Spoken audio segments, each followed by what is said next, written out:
Ingon ani kadaghan ang mga liguay karong adlaw mga ma'am sir no. Makita na to diha mga ma'am sir nga puno-puno na gyud no. Wa na jud bakante ang mga blocks mga ma'am sir sa tong waiting shed karong orasa mga ma'am sir. Og time check mga ma'am sir alas 9 pa na sa buntag. Og daghan pang mga bot karong tagtaod mga ma'am sir no. Og makita na to diha mga ma'am sir nga nagabot-abot na gyud ang mga pambot no. Dili lang tagsa mga ma'am sir kay daghan jud gayo no. Makita na to diha nga tagilma unom kabog pambot ang padulong sa Sipaway no. Ang inungdan karon nga ma'am sir nganong daghan mga ligo karong adlaw no. Kay brand out man ang tibok San Carlos karong adlaw mga ma'am sir. Mao ni puting daghan ang mga mga liguay. Unya na timing sa karong adlaw kay protein dakuha sa dagat no. Mao nang perfect kay mga liguay karon, porting ilingawan nila ndapita. Og makita na to dira nga porti naging daghanang tao mga ma'am sir. Porti nagi-enjoy nila mga ma'am sir no. Puno-puno na gid ang mga blocks diri ndapita. Og makita na to dira nga porti naging hayaga. Porti din tinawa mga ma'am sir sa dagat karong adlaw. Bitaw mga ma'am sir no, kini nga video di mga ma'am sir ato pa diring Domingo, July 26. Og karon lang na timingan og edit mga ma'am sir. Kay video na busy po tagamay mga ma'am sir no. Og pila ra may istorya mga ma'am sir kay hapon na gid no. So nakita na to dira nga dako-dako ging dag-o ang padulong sa Sipaway mga ma'am sir. Unya nakapayat pagid ani mga ma'am sir kay medyo hunas na pud atong dagat no. Mo na maglisod na gid taon ning dunggo ni atong mga pambot ug larga. Unya makita na to diha mga ma'am sir kay medyo gamay-gamay na lang nasa blocks karon na nangaligo. Kaya ng uban na mga ma'am sir naglinya na gid no kay nakita nila nga grabe kadako sa dag-om sa atbang ginoon mga ma'am sir. Mo nang aksyon sila kabalaka basig maabtan nila uno sa lawad mga ma'am sir. Unya makita na to diri mga ma'am sir kay naglinya na gid sila diha no. Unya nang kalpait pagid ani mga ma'am sir kay ang pambot tagsa na lang gid ang maabot diri sa Sipaway tungod sa maglisod og dunggo dito sa Peaceport nga area. Og tungod sa hunasan ana mga ma'am sir mao na hinungdan no. Og diri dapita mga ma'am sir kay ubay-ubay gyapon ang nangaligo sa may hagdan nga area no. Bisan pagpadulong ng ulan nga puting dakuha mga ma'am sir gikan sa San Carlos San Awar ug nang dag-om nga ma'am sir pagkadakuan na mo lang yun. Pero diri sa Pikas bahin mga ma'am sir kay galinya na pud sila kay para makasakay na pud og pambot kay dili maglinya mga ma'am sir maglisod magyud og sakay kay dagan magdasok man yun. Gituyo naglinya mga ma'am sir no kay para dili maglalis. Usa sa limited pa ang pambot mga ma'am sir daghan jud kay pasahero karong adlaw no. Unya nakapayat pagid ani ma'am sir kay gamay ra ang biyahe nga pambot kay ang uban na mahuway na tungod sa hunasan. Og makita na to diha mga ma'am sir no kay iya na sila sakay no. Hingagaw jud sila mga ma'am sir kay basig maabtan gid lag ulan kay grabe dako wagi sa dag-om. Og diri napita mga ma'am sir naabtan na jud sila sa ulan no. Mo nang nagdinaganay nagditaon sila na masilaw taon sila sa waiting shed mga ma'am sir kay grabe kusuga sa ulan. Unya kay wala pa may pambot taon nga padulong mga ma'am sir kay tungod naglisod pud og dunggo dito sa Peaceport nga area. Mo nang mamasilong sa sila diri napita mga ma'am sir no. Pero bisan pa sa kakusog sa ulan mga ma'am sir kay naagin uban nga naglinya-linya gyapon no kay nagpaabot taon sa pambot. Ang uban in taon namasok taon sa sidecar kay grabe kusuga sa ulan mga ma'am sir. Pero ang uban mga ma'am sir nga ligo nilag balik no kay simpre wala na may pambot padulong mga ma'am sir. Unya maglisod na pud og dunggo kay grabe kusuga sa ulan. Maunang makita na to diha mga ma'am sir nga nindaghan na pug balik no napuno na pud ang atong mga blocks. Perte gin timingan ning adlaw mga ma'am sir no daghan to kay tawo problema lang kay giunos pod pero okay ra mga ma'am sir kay hapon naman pud ning ulan.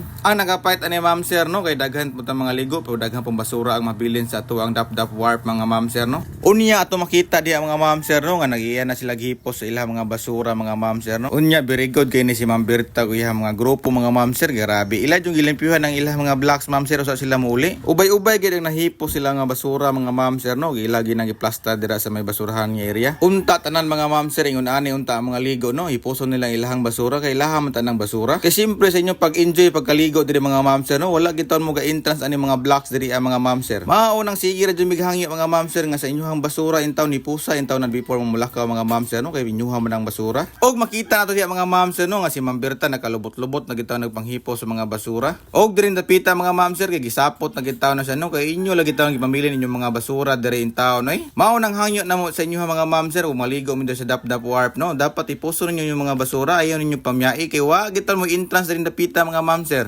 Ang pagpanghipos lang sa basura mga ma'am sir, mao ra inyong obligasyon. Dapat responsable na to atong hipuson to mga basura mga ma'am sir ha. Kay para po ma-maintain ang atong kalimpyo diri sa atong dap warp kay daghan pa mga turista ang maligo diri dapita. Og maora na mga ma'am sir sa sunod kaligo nyo diri mga ma'am sir among gihangyo nga ang basura hipuson lang unta ninyo og mahimo dal-a lang sa inyo mga ma'am sir. Og maora to mga ma'am sir daghang salamat.